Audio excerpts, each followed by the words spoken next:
If you want a business that can survive almost anything, don't start by asking what is trending. Start with a better question. What does scripture show people will always need? Because trends disappear, technology changes, markets crash, businesses fail, but human needs keep coming back. The Bible doesn't give us a list called 7 businesses that can never fail, but it does reveal something more valuable. It repeatedly shows us areas of work built around needs that don't disappear.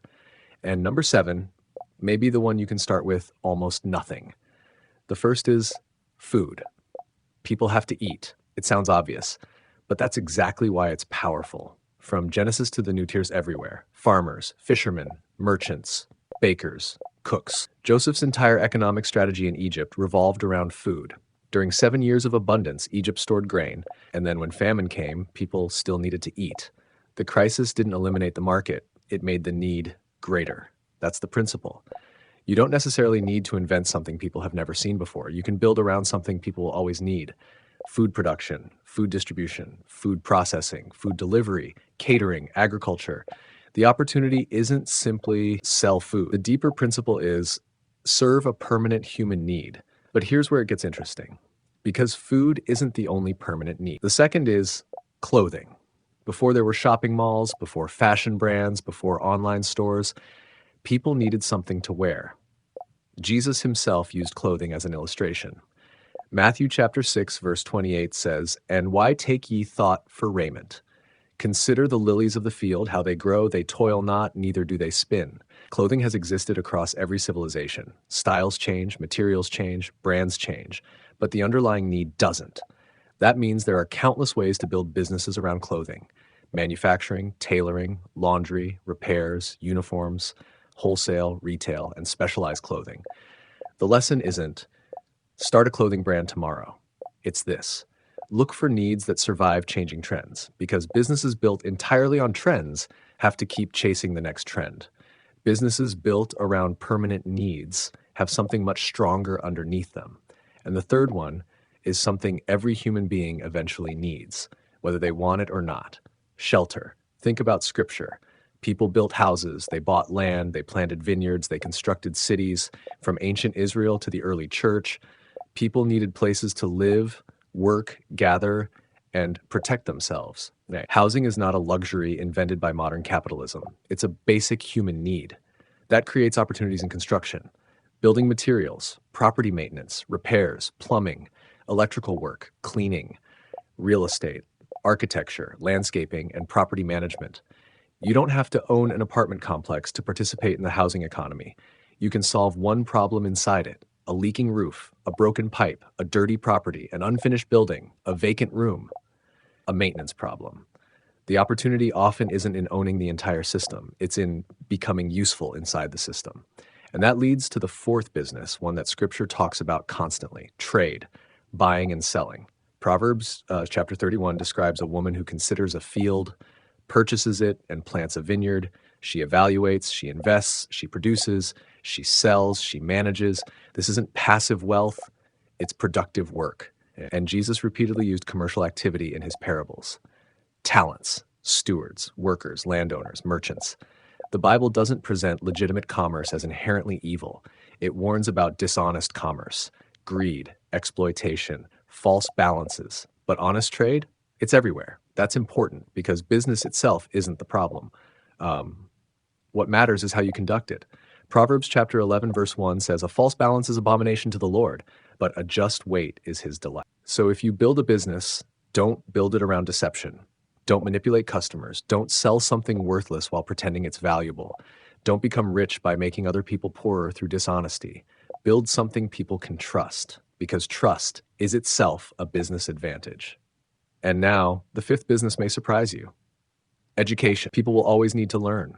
Parents teach children. Craftsmen teach apprentices. Teachers teach students. Jesus himself was called teacher. The Bible is filled with instruction. Proverbs chapter 1, verse 7 says, "The fear of the Lord is the beginning of knowledge." People will always pay for knowledge that solves real problems: academic education, vocational training, professional skills, technology, languages, financial literacy, agriculture, health education, and practical skills. The platform may change. A classroom becomes a course. A book becomes a video. A teacher becomes an online instructor. But the need remains. People want to know, how do I do this? How do I fix this? How do I understand this? How do I become better? And whenever people have questions, there's an opportunity to provide useful answers. But don't leave yet, because the sixth one touches something even deeper. People don't only need knowledge, they need care, health care, and healing related services. Throughout Scripture, we repeatedly see people caring for the sick. Luke chapter 10 tells us about the Good Samaritan. He found an injured man, bound his wounds, took him to an inn, and paid for his care. Human beings get sick, they age, they become injured, they need assistance, they need medicine, they need caregivers, they need transportation, they need rehabilitation, they need support. Technology may transform healthcare, but it doesn't eliminate human vulnerability. And that's why businesses that responsibly serve genuine care needs can remain relevant for generations. But there's one more, and this one is different because you can build it without owning a factory, without renting a shop, and sometimes without much money at all. The seventh is services. Think about it. Everywhere you look, people have problems they don't want to solve themselves. Someone needs their house cleaned, someone needs their car repaired, someone needs a website built, someone needs their documents prepared, someone needs transportation, someone needs accounting, someone needs photography, someone needs landscaping, someone needs security, someone needs repairs, someone needs help. And that creates one of the oldest business models in existence. You solve a problem, someone pays you, because you solved it better, faster, or more conveniently than they could themselves. Jesus taught something extremely important about this. Mark chapter 10, verse 45 says, "For even the Son of Man came not to be ministered unto, but to minister and to give his life a ransom for many." Service is not beneath you. Service is one of the foundations of value. The greatest businesses aren't necessarily the ones that look impressive. They're the ones that solve painful problems. So let's go back to the beginning. I asked, what does Scripture show people will always need? Food, clothing, shelter, trade, education, care, and services. But there's a warning you cannot ignore.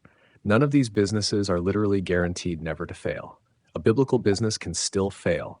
A Christian can still make a bad investment. A market can collapse. A company can be mismanaged. A dishonest competitor can steal customers. And sometimes God may allow a business to close for reasons we don't immediately understand. So don't take the title literally.